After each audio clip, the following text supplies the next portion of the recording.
I'll tell you what, I sometimes pray for me, people, because I'm looking at these. The third Chinese PhD that's come in, sneaking in weapon-grade material into Michigan to research that could have a biological blight, a famine effect on our agriculture. What is going on? Then, of course, Iran is saber-rattling, daring us to strike them. Makes you wonder if they don't already have a nuclear weapon. We got some news we got to cover today, but I want to stop, pause for a second. You were born for this hour. You don't want to put your head in a hole like an ostrich and say, what am I doing here? You want to enjoy this hour. Do you know that I got a Bible right here? 90% of the prophecies of this book focus on the last 10% of history. If you're living in the last days, you're in the place that almost all the prophecies go to. That's why I want you to get a hold of a special training I did call at lancewallnau.com/occupy. It's called Occupy the Gates. I honestly believe that God's people are called to be like a Daniel or a Joseph or a Nehemiah or an Esther. Those people are in the Bible because you're supposed to be moving up like a cork. You go in the water, but boom, you're built to go to the top. Listen, I'm going to give you one axiom for my training here. Beware of your agreements because your agreements authorize your experience. If you agree that nothing works, nothing works. If you agree that all things work together, you watch as you persevere and push past the human impulse to despair, it'll all work out. I've got around 10 keys in this training on Occupy the Gates for career promotion, for relationship success, for being able to move towards the future that you have in your heart because God made you to inhabit that dream. LanceWallnau.com/occupy. You're going to love it. It's got a money-back guaranteed. You cannot miss. Let's get into today's program. All right, look, I got my team puts together all this great asset sheets, and I get carried away. I admit I get a little carried away. Yeah, shout outs to the team. They do a great job. Like, I'm a part of it, but honestly, the guys in the back, they kill it. Honestly, you guys do a terrific job. You guys do a great job. Do you want to come out here so people can see you? You want to just come running out? Leave the cameras right there. Come on out and say hi. Come on, guys. Come on out real quick. Guys. We got 11 minutes of this segment. Hurry up. I got a lot of stuff to cover. Come on, Rick, will you guys come out? Here they come. They have to. Why don't you meet them right here? Themselves from north. Yeah, right over here. Step out here. No, step over here in front of the camera. Front center, dude. They can't. They're not even switching. You're not there to switch. Hey, get another one back here. Listen. How many guys do I got on the payroll back there? We only have one. They said no. Just you? They have to stay there. See, Lance, I love you, but you don't even know what the team does. They can't walk away just from the... No, they have to stay switching. You think my voice is going to modulate for the sound guy? It might. We don't know. We got to monitor it. See, I suspect I'm not getting my way on things. That's what's frustrating. All right. Play video 3. But when I look at the people who are out there doing the violence, that's not the people that we see during the day who are legitimately out there exercising their First Amendment rights and to be able to express their feelings about the immigration enforcement issue. These are people who are all hooded up. They've got a hoodie on. They've got face masks on. They're people who do this all the time, get away with whatever they can, go out there, from one civil unrest situation to another, using the same or similar tactics frequently. And they are connected. Some would call them anarchists or by any other variety of names, but they're people that we run across routinely city to city, and this is what they do. So even more disgusting that many of the people who are doing this come in from other places just to hurt people and to cause havoc. Well, listen, man, and you're listening to a Democrat LAPD police chief being pushed to the extreme point of saying, I got the Antifa, BLM, top tier, well-paid anarchists bust in, working here. They're getting their bills paid at the hotel. They get receipts for lunch, and they're basically organizing and working on their secure little channels there on their phones, and preparing for what they're going to do tonight, where they're going to hit, and what's the likely target. Because they're paid, they're funded to deliver results. That's the part that makes me angry, that we don't get to that. And we got Kash Patel, we got Dan Bongino, we got Pam Bondi, and trust me, It's not like our people, we just sense there's something, keep going, Tigers. Let's keep going. We're not there yet. We just got a couple of months in office, I know. But, I mean, it seems to me like when Obama and Biden and those guys wanted to do their worst, Eric Holderman and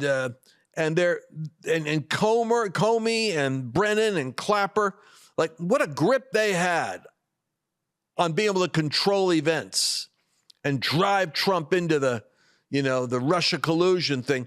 But we have to leverage our power to be able to expose the anarchy machine. All right, Bannon is talking to Ben Bergquam, it looks here. Ben's a good friend of ours, so is Steve.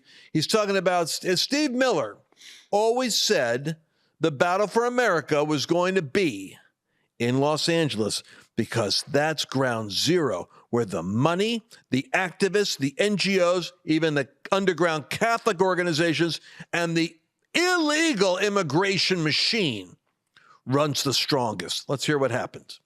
I also want to say now, Stephen Miller is a godsend to this country. I've known Stephen since he was a very young man. Stephen Miller has always said since I've known him, and I think even before when he was a young man, and I mean a very young man, almost a boy at Santa Monica Junior High School, the middle school, that the battle for America was going to take place in Los Angeles. He has felt this in his bones. He's from L.A. He's one of that magnificent crew of Andrew Breitbart and Alex Marlowe and Stephen Miller and others that all came from kind of West L.A. And it's amazing, this kind of fire-breathing conservatives that have come from there. And Andrew always said the battle for the future America is going to be Los Angeles. He was talking culture. Stephen Miller's talking in the streets. And this is where it's going to happen. And Stephen Miller, I'm telling you right now, we didn't have Stephen Miller. He is the mastermind of the domestic policy. And he's mastermind of shutting down the border and giving President Trump all the tools that President Trump can use to actually execute. And that's what President Trump is doing as commander-in-chief. The three cities in America that if you can find a decent Christian community, a good church, but if you're between 18 and, say, 30, you ought to at least spend a year or two in either D.C., New York City, or L.A., because they're the three power centers of American culture. In L.A., you'll make your media contacts. In New York, you'll make your financial contacts. And in D.C., you'll make your power contacts. And those cities will suck you up and pervert you if you don't have strong Christian fellowship. But if you're strong, you need to spend a year or two, young people, like a Daniel in Babylon, with like I said, if you got a Christian fellowship, L.A. will put you in connection with media and communication and arts and entertainment connections for the rest of your life. You go there to make the connections. And what Bannon just said is, even the conservative heroes, the Breitbarts and the Millers and guys like that, all came from that part of town, just like the activists come from it. Something about what's in the water out there, I don't know, grows these larger-than-life people. All right, now look, we've had 3 incidents where Chinese PhD scientists coming into Michigan are bringing in potential agricultural COVID bombs, meaning that they're bringing in biological materials that are concealed, that they're lying about, that have the capacity to create blight and famine in America. Do you think that China could possibly be working through its students, its 300,000 Chinese communist students that are working for their nation, like the LA activists are working for the Marxist agenda?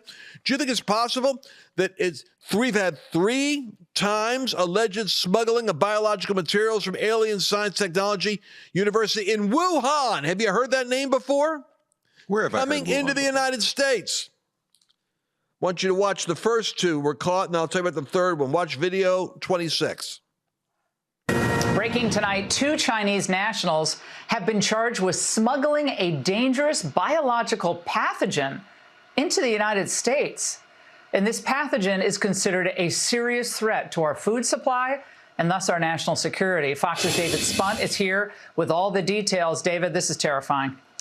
Laura, it really is quite an interesting story. According to the Justice Department, one of them worked at a laboratory connected to the University of Michigan. The FBI arrested 33-year-old Yuqing Zhan for allegedly smuggling in a fungus called Fusarium graminearum, which could be used as an agroterrorism weapon. The gases from the fungus could cause liver damage, vomiting, and reproductive defects in humans and livestock. DOJ officials say Zhan has direct ties to the Chinese Communist Party, and she works at the University of Michigan, and her boyfriend is connected to a university back in China. FBI Director Kash Patel, in an exclusive statement to Fox Digital, says this case is a sobering reminder that the Chinese Communist Party continues to deploy operatives and researchers to infiltrate our institutions and target our food supply, an act that could cripple our economy and endanger American lives. Smuggling a known agroterrorism agent into the U.S. is not just a violation of law, it's a direct threat to national security. I commend the FBI Detroit Division and our partners at CPB for stopping this biological threat before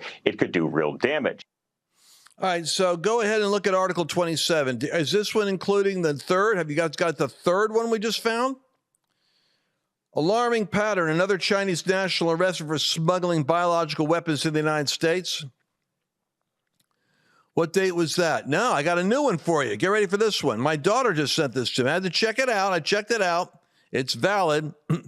Chen Guanghan, a Chinese PhD student from Wuhan's University, Wuhan, oh my God, was arrested at Detroit Metropolitan Airport, another Michigan one, after allegedly smuggling biological materials related to roundworms. This one isn't the fungus you were talking about in the last segment, but roundworms that were smuggled to the U.S., marking her as the third Chinese scientist charged with such acts in Michigan alone. Court documents reveal she lied to federal agents, claiming the 4 packages sent to a University of Michigan lab contained nothing but plastic cups instead of a petri dishes, and even deleted data from her devices days before arrival. She deleted device information, raising alarms about espionage tied to the Wuhan Institute. First of all, why are we letting Chinese PhDs come in from the Wuhan Institute? My God, where COVID originated. The arrest following similar cases involving a crop-killing fungus has intensified national security concerns, with FBI officials warning of threats to public safety.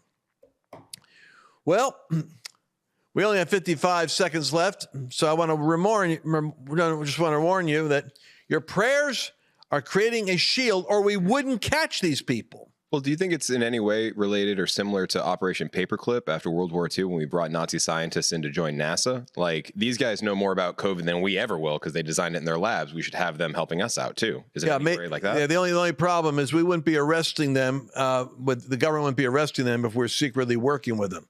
Well, so, it might be a PR stunt, potentially. Like, things got out of hand. Well, maybe not. I don't know. I'm just asking questions. I think they would like to keep. I think the whole point of espionage is people don't know about it. So, well, if that's the charge, though, it's to justify their arrest in the public eye. We'll be back within the week to cover what's happening. You'll probably hear from other people before you hear from me. But if you haven't yet, remember, these are the best times to be alive. These are the days that Jesus spoke of as the last days. And I believe that these are the days the Bible talks about where the greatest works of God are done. And you're at that time because God wanted you here to participate. We'll see you again next week. I wanted to take a minute to talk about one of my great heroes of the faith, which is Mike Lindell. What's really cool about Mike is it's not just the pillow. It's the fact that the guy makes really cool products. For instance, I start my day off with a My Coffee. I had a cup of coffee the other day here in the office, and I said, no, I want that. It wasn't like Starbucks. It tastes better. And it was Mike's Coffee. I said, what is it? They go, Mike Lindell's Coffee. I said, my gosh, get a bunch of My Coffees. Now, the best way to start the day is you put on these slippers, right? And have your My Coffee. If you've not worked with these slippers yet, I'm not kidding you. There's a special kind of design that Mike has put into these, with 4 layers of cushion with a solid sole and a fur interior. I call it my sip and slip strategy. I start my day off by slipping on my slippers, then having a sip of Mike's coffee. But you know what else I'm curious about now? Because I've got to check out the 2.0 pillow. The 2.0 pillow actually is designed so that it distributes the heat of your own head, your face. You know, you're lying there, and it makes it so the pillow's always cool. Now, I like that because I wake up in the middle of the night and have to flip over my pillow because it gets hot. Mike's solved that problem. I want you to go to MyPillow.com, promo code Lance, because you can get a discount that I've set up for the pillows, for the coffee, and for the slippers. And do it today. You'll be happy. Did you enjoy this latest episode? Please remember to share it with your friends.